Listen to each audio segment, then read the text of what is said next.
We have some very tough news in today's Entertainment City. Gord Downie, the lead singer of the iconic Canadian rock band The Tragically Hip, has been diagnosed with terminal brain cancer.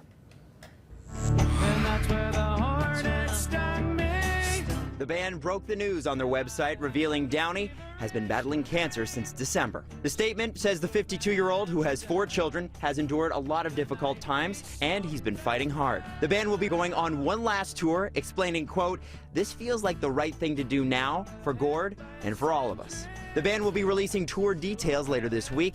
The iconic Canadian rockers have been together for about 3 decades, winning 14 Juno Awards.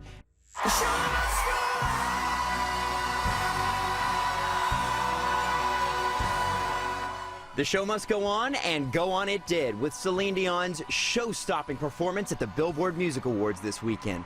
The Quebec chanteuse made her return to the spotlight for the first time since losing both her husband, René Angeli, and her brother in the same week earlier this year. There was not a dry eye in the house after her cover of Queen's The Show Must Go On. And Dion herself broke down in tears after her son, René Charles, surprised her on stage to present her with the Billboard Icon Award. The night's other emotional moment came courtesy of Kesha, who performed a stripped-down cover of Bob Dylan's It Ain't Me, Babe. But it ain't me, babe. It was a moment that almost didn't happen.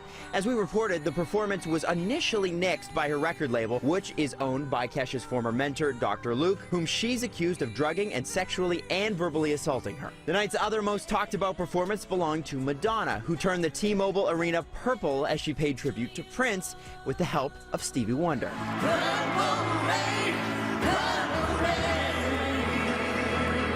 Madonna is now defending herself after facing an onslaught of criticism from many who felt she wasn't the right person for the job and didn't deliver.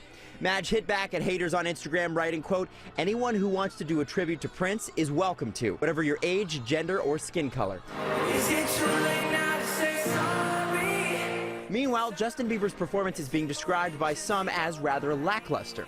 The Biebs himself offered up what might be considered an explanation for it in what's become his typical outlet, the lengthy Instagram rant. Bieber wrote, in part, "I don't feel good when I'm there, nor after. These award shows seem so hollow. When I look at the audience, I see a bunch of fake smiles." Bieber was named the top male artist by Billboard, but it was fellow Canuck The Weeknd who cleaned house when it came to the awards. He scored 8 honors, the most BBMAs for a male artist in the last decade. And Drake was named top rap artist, but skipped the BBMAs for a couple good rounds of Topgolf before heading to the 6 to be courtside for this. The Toronto Raptors take Game 4. They're not going anywhere. The Toronto Raptors clawing their way to victory over Cleveland with a nail-biting game, tying up the series, thanks in a big way to Kyle Lowry's sharpshooting. Game 5 is tomorrow back in Cleveland, and for anyone soaking up the sun at the cottage or away on summer vacay, never fear, you can watch the game from anywhere on Sportsnet now.